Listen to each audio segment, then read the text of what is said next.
Hey guys, so I'm back with another video. Tonight's video we're going to talk about teachable moments that I had with the narc.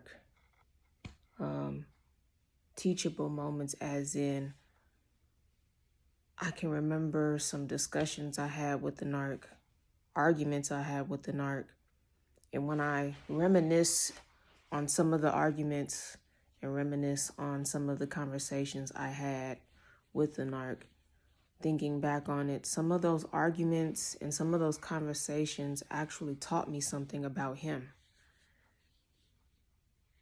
The fact of the matter is that,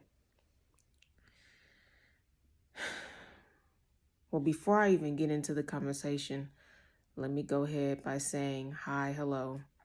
If you guys see all this wrinkleness on my forehead at the top, I had a scarf on for like about a good 10 hours because I had a 2-hour nap and then I went to work for 8 hours. So I'm just getting back home from work. I took that scarf off my head, and so now there's an imprint.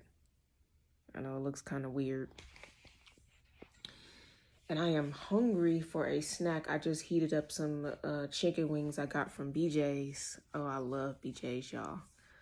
So I'm going to snack on those after this video. But yeah, so one of the things that I learned about the narc when I reminisce on the conversations we had and some of the arguments we had is that, first of all, he told me in so many words that he's not going to change. And he said it subliminally, and he said it bluntly too, because he said something to the fact of, I'm me. I'm never going to change. You know, he didn't say I'm never going to change. He said, I am who I am. That's what he said. He said, I'm me. I am who I am. And God made me that way.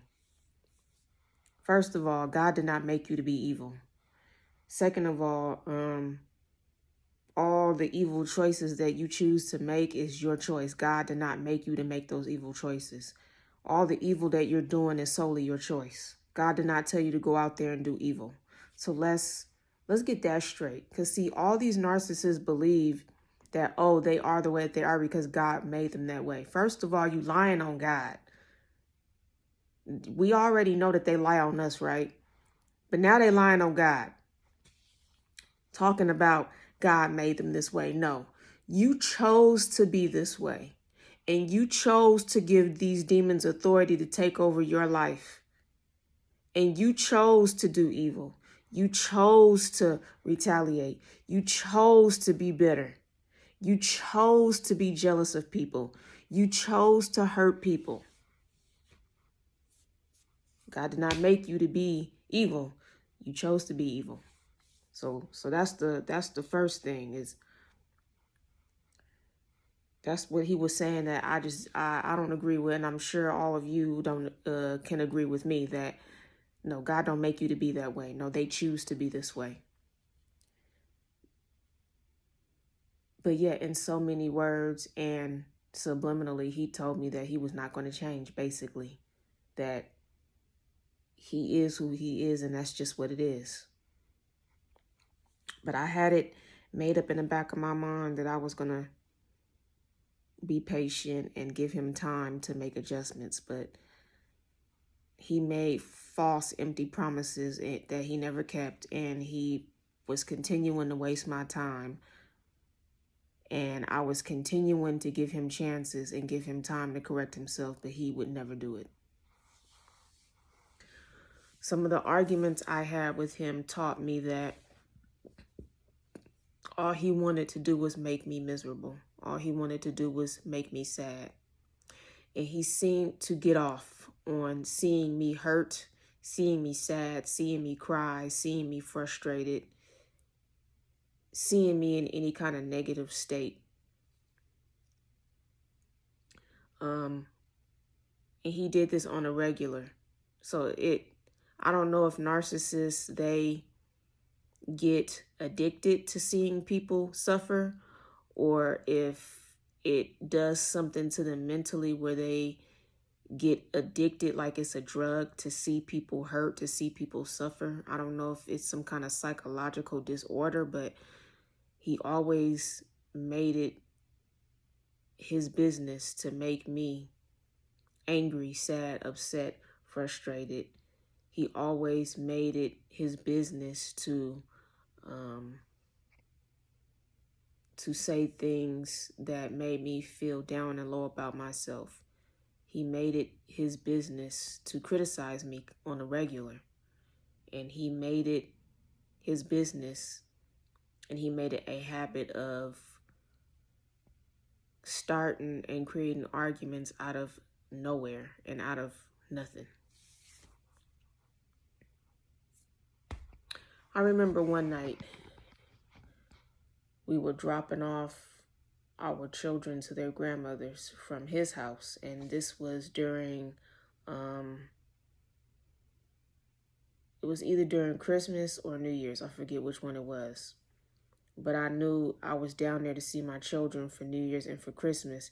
And he manipulated me and talked to me into having sex with him. And the exchange was, if I had sex with him, then I could see my children.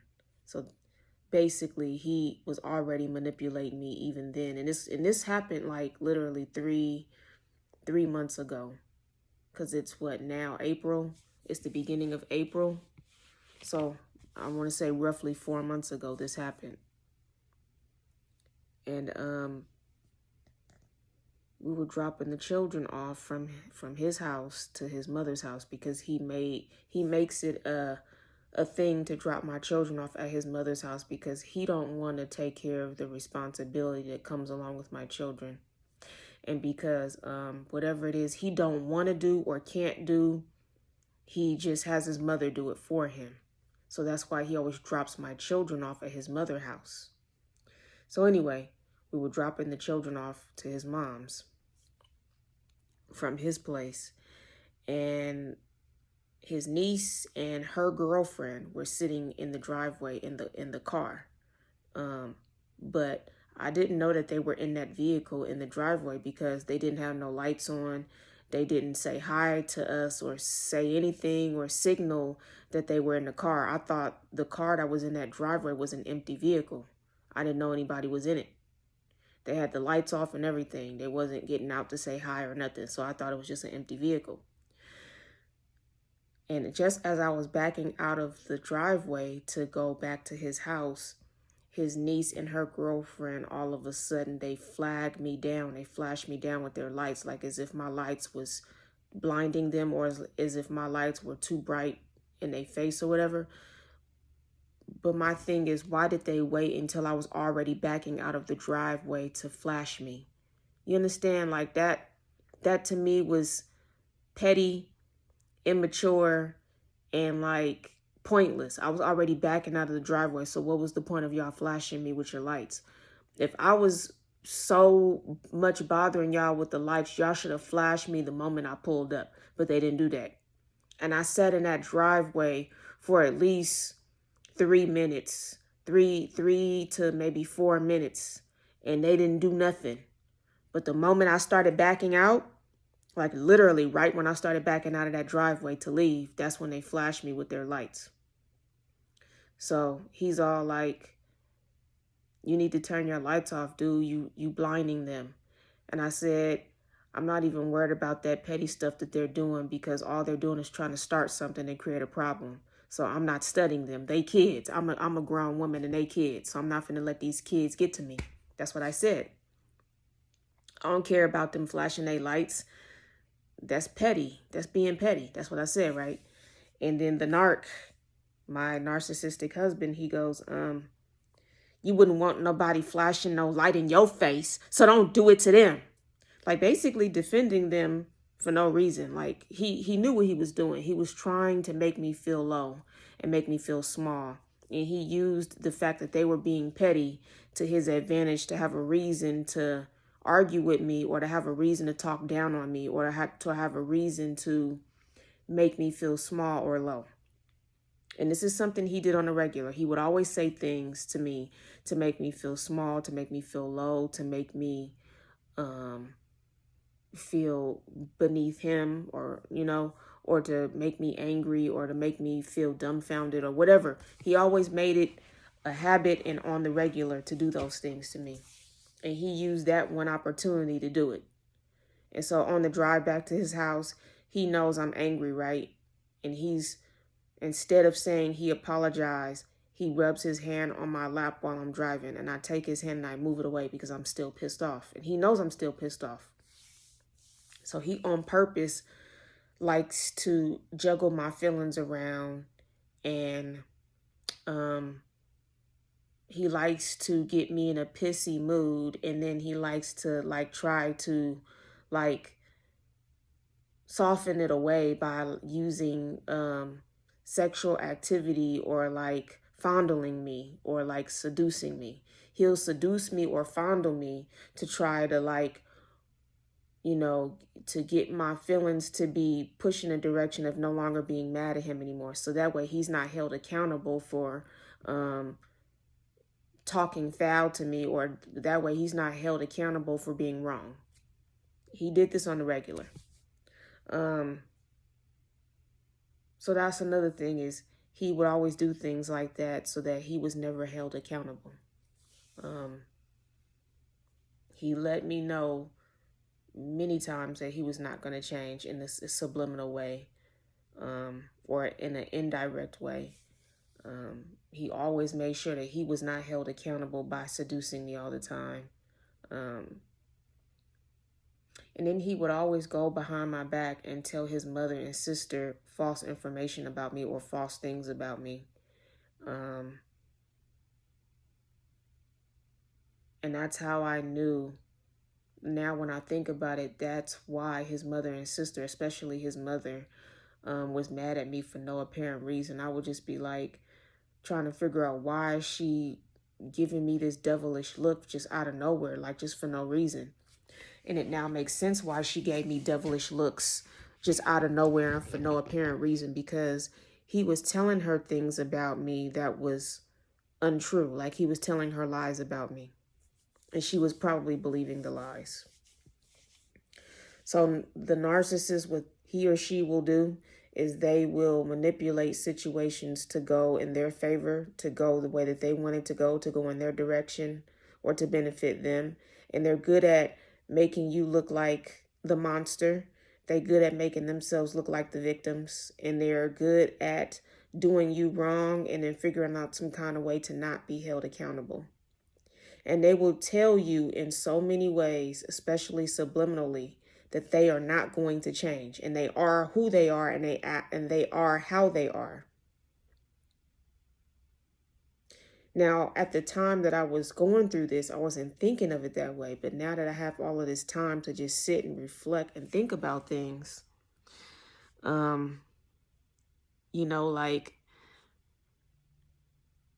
should have just not been that forgiving and not that patient with the narc. I should have just went with my first mind and just said, you know what, enough is enough, and I need to just be done.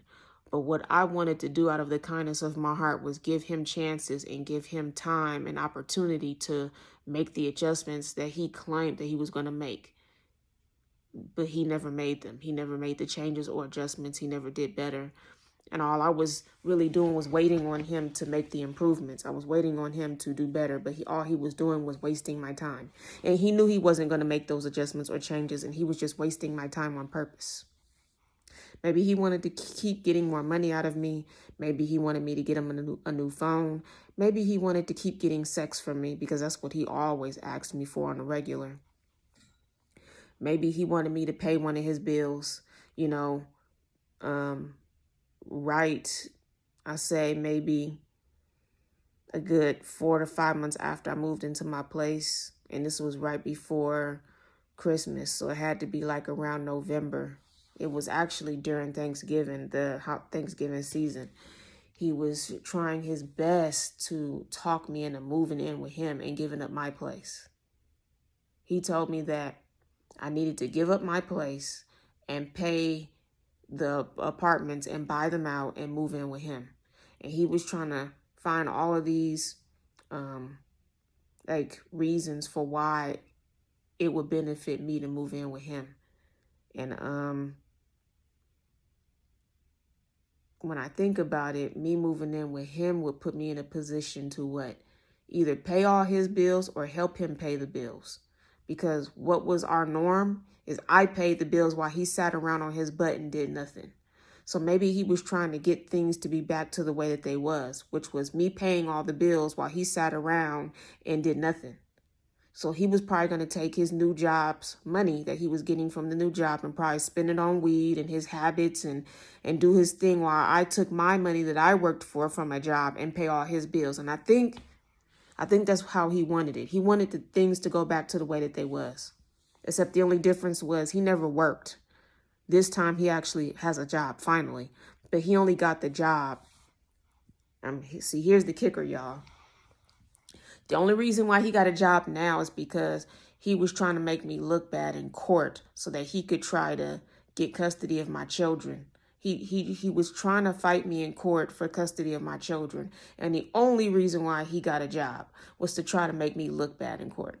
But the whole 15 years that he was married to me, he never got a job. He never made no effort to get a job. And whatever effort he did make to get a job, it was poor effort. So you finally, at age 39, decide to go get a job because you want to make the mother of your children, your wife, look bad in court to try to take the children away from her. Like, how low down can you be? Like, honestly. But that's the mind of a narcissist.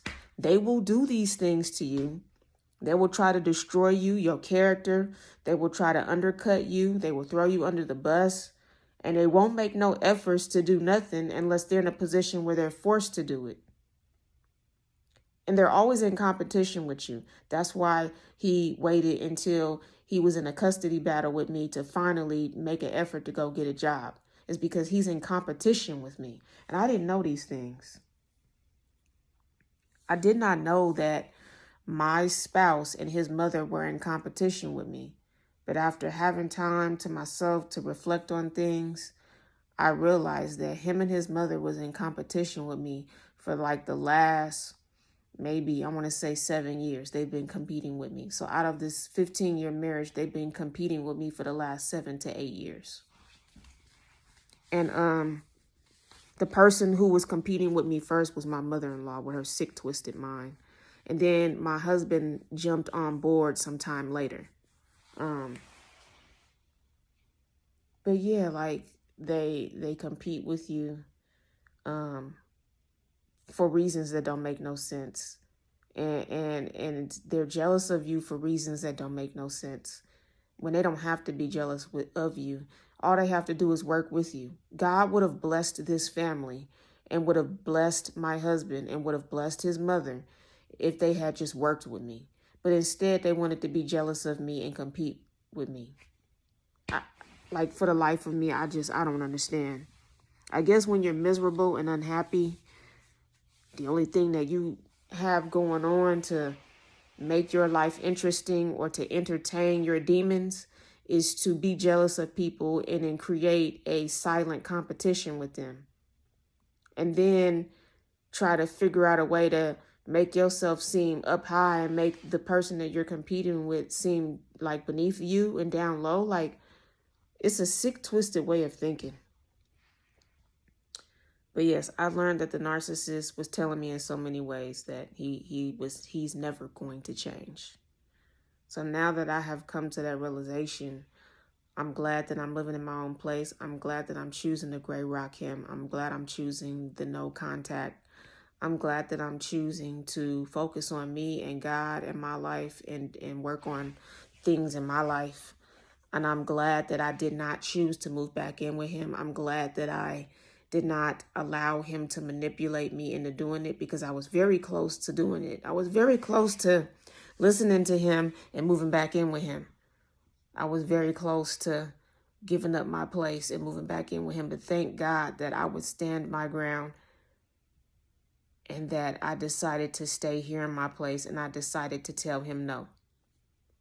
You know, for the first time in a super long time, I was telling him no. And this is why we're not speaking now. It's because he doesn't like the fact that I'm choosing me over him. I'm choosing to come to my senses, and I'm choosing to tell him no. When before, I used to always be a yes ma'am to him. And that's narcissists, one of their pet peeves is they don't like to be told no. So if you tell them no, it's like you're revving up the demons in them to retaliate against you, or to try to hurt you or harm you in some kind of way, or make you pay for it, like punish you. So right now, what I'm dealing with his disrespect, his silent treatment, is this is his way of trying to punish me for telling him no.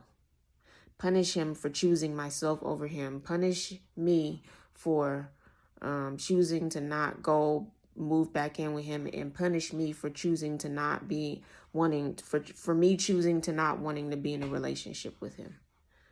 So right now, this is what's happening. He's being a jackass because I choose not to move back in with him. I told him no, and because I chose not to be in a relationship with him anymore.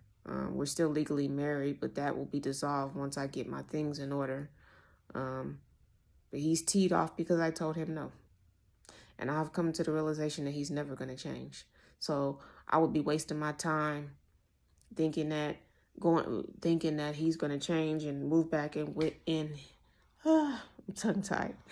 I will be wasting my time and energy moving back in with him, thinking that he's going to change. He's not going to change. And thank God that God kept me in my right mind, and I've come to my senses to realize that I don't need to keep wasting any more time. I've wasted 15 years, and 15 years is enough time to be wasting. All right, well, that's all I have for this video. I will see you guys on the next video. Peace and blessings to you all. Later.